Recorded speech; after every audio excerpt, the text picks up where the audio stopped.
Welcome to ZK Vibes, the podcast where we dive deep into the latest innovations in zero-knowledge technology. And today, we're looking at a really fascinating area, right where hardware meets cryptography. And specifically, how hardware can speed things up significantly. Exactly.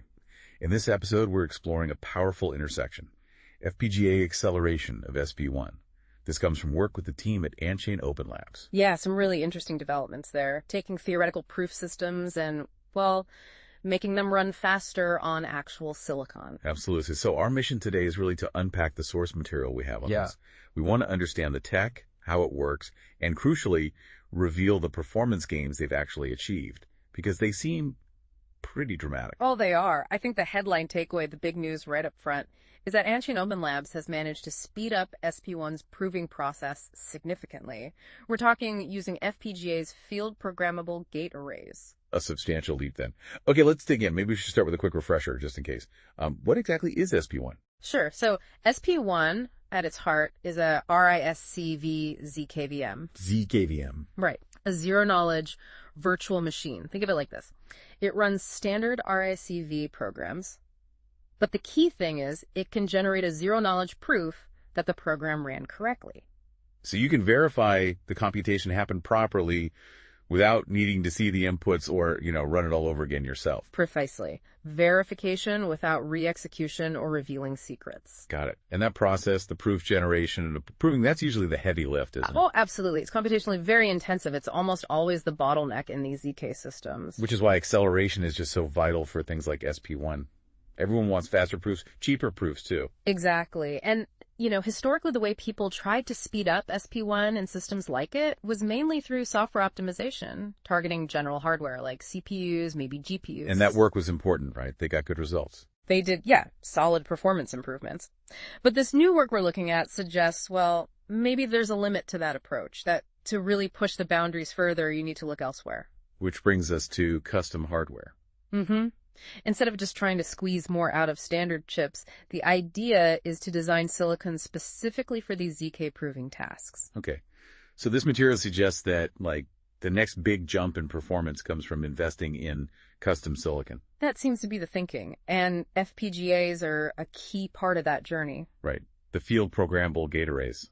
You mentioned the AMD Alveo U55C was used here. Correct. The Alveo U55C FPGAs are great because you can, program the hardware logic itself. They're a really good stepping stone. You can prototype, test, refine your custom hardware designs. Before maybe going all the way to an ASIC, an application-specific integrated circuit. Exactly.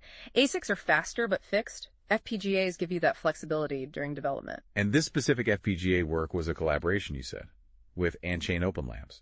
Yes, the material highlights AntChain OpenLabs as the team that developed this specific FPGA implementation for SP1. Who are they? Briefly. They're part of Ant Digital Technologies, an affiliate of Ant Group, Alibaba Group. They clearly have deep expertise in hardware design. Okay, so they brought the hardware chops to accelerate SP1. Seems that way. They built the specialized accelerator. Let's get into the tech itself then. This FPGA architecture they built, it has a name, right? It does. They call it Zeta. Zeta. And its purpose is purely to accelerate SP1's proof generation. That's right. Purpose-built for the SP1 proving pipeline. So how does it actually do that? What specific bits of the proving process does Zeta speed up? This is where the custom hardware really shines. Zeta has these specialized modules inside. They're designed to hammer through the most computationally demanding parts of SP1 proving. Like what, for instance? The source material specifically calls out accelerating composite NTT operations. Ah, NTTs. Number theoretic transforms. Core part of polynomial math in ZK. Yep, lots of big multiplications there.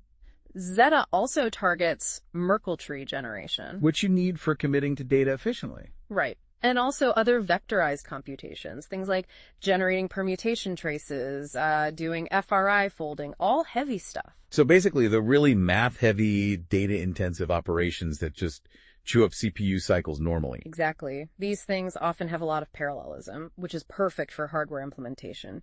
You map it directly onto logic gates instead of running instructions one by one. Makes sense. And how is Zeta structured architecturally to handle all this efficiently?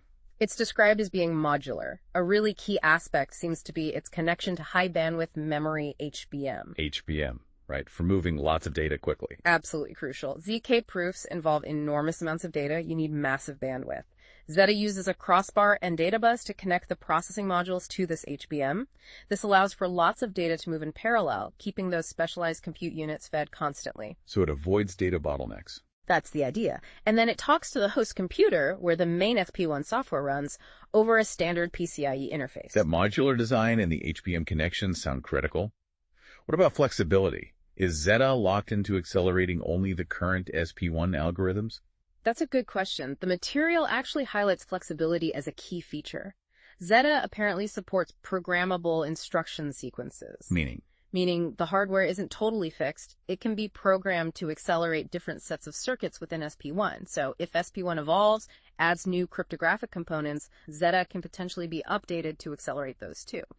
So it has a degree of future-proofing built in. That's smart. It seems quite important, yeah. Avoids the hardware becoming obsolete quickly as the software changes. Okay, this all sounds impressive in theory, but the proof is in the pudding, right? Right. Let's talk benchmarks. How did they measure Zeta's performance? Right, results. So AntChain OpenLabs compared their Zeta implementation running on that AMD Alveo U55C FPGA against the standard CPU implementation of SP1, specifically version 4.1.0. Okay, and they looked at the whole process. Yes, they focused on end-to-end performance, measuring the total time for both the core prover stage and the compressed prover stage, the full Monty. And what was the CPU they were comparing against? Must have been something decent. It was. An Intel Xeon Gold 6130. That's a server-grade CPU, 64 cores. A pretty beefy baseline. 64 cores. Okay, yeah. So the big reveal. What did the benchmarks show? How much faster was Zeta? The headline finding is pretty stark. Even in this early research preview stage, Zeta was showing speedups of 15 to 20 times faster than that 64-core CPU setup. Wow. 15 to 20x. 15 to 20x, end-to-end. That's huge. That's not incremental. That's a step change. It really is a very significant speed up. Can you give us a feel for how that played out across different types of programs? The source had a table, I think. Absolutely. The speed up does vary a bit, depending on what the program is actually doing, which parts of the prover it stresses most. But, for example, they tested a Fibonacci 2B program computationally quite heavy and saw an 18.27x speed up. Okay, nearly 20x there. Then for something involving a lot of hashing, like Keccak 256 10 millibu, the speed up was 15.75x. Still very strong. And even for a task heavy on elliptic curve crypto, like Exaverify, they still got a very respectable 11.94x improvement. So consistent, significant speedups across a range of different computational tasks you might actually run in a ZKVM. Exactly. It shows the Zeta architecture is effective across different kinds of workloads, not just one specific niche case. It validates the approach. Okay, let's zoom out a bit. What's the broader significance here? What does this milestone mean? Well, the way it's presented in the material is that this makes SP1 the first production-ready RISC VZKVM to achieve end-to-end hardware acceleration using FPGAs. First production-ready one with end-to-end FPGA acceleration. That's a strong claim. It positions them, or certainly this collaboration, right at the forefront of this particular approach to accelerating ZKVMs. And there was mention of the hardware team, Zan, joining the Succinct prover network. How does that fit in? Yes, that's actually quite important for practical use. Zan is the team that built Zeta. By joining the Succinct prover network, it means their FPGA accelerated proving capabilities can be made available directly to users of the SP1 ecosystem through that network. So it's not just a research project. There's a path for this faster proving to actually reach developers and users. Exactly. It connects the hardware innovation directly to the ecosystem. And it also kind of demonstrates the model of the prover network itself, doesn't it? It seems to. The material points to this as a good example of how the network can create incentives. It encourages external hardware specialists, like Zan, to invest their time and resources in accelerating SP1, because they can then offer that enhanced performance back to the network's users and benefit from it. A win-win. Hardware teams get a route to market, users get faster proofs. That's the idea. Looking ahead then, what's the outlook based on this work? What does Zeta mean for the future of proving costs, for instance? There is definitely strong optimism expressed. The expectation is that this kind of acceleration will lead to substantial reductions in the cost of generating SP1 proofs. Because faster proving means less time using expensive compute resources. Precisely. Time is money, especially with high-end FPGAs or potentially ASICs later on. Faster proofs should translate directly to lower costs per proof.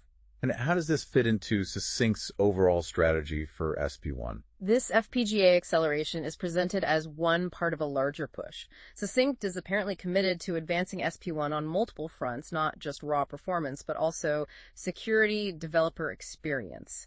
The material mentions this is part of a broader roadmap aimed at, well, redefining ZK proving speed and scalability. Are there other examples of that broader push mentioned? Yeah, briefly. It notes other ongoing work like something called SP1 Hypercube and also breakthroughs they're pursuing in real-time proving. So this FPGA work is one significant piece of a bigger picture. Fascinating stuff, really pushing the envelope. Okay, so let's try and wrap up this deep dive. The core takeaway really is this impressive step forward, isn't it?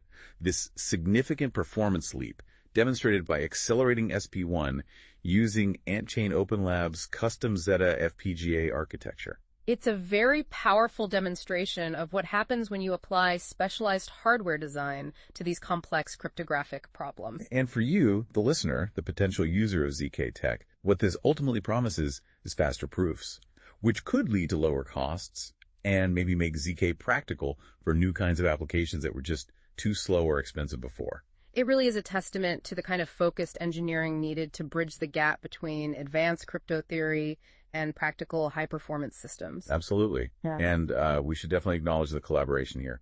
A big thank you to the team at AntChain OpenLabs for the work described in the source material, really pushing these boundaries. Indeed, important work. That's it for this episode of ZK Vibes. A big thank you again to the team at AntChain OpenLabs for sharing their work and pushing the boundaries of ZK performance. If you enjoyed this discussion and want to stay updated on the latest in zero-knowledge tech, don't forget to follow us on ZK Vibes Twitter. And maybe a final thought for you to mull over. If hardware like Zeta can really slash proof generation times, maybe from hours down to minutes or even seconds, how does that fundamentally change the game?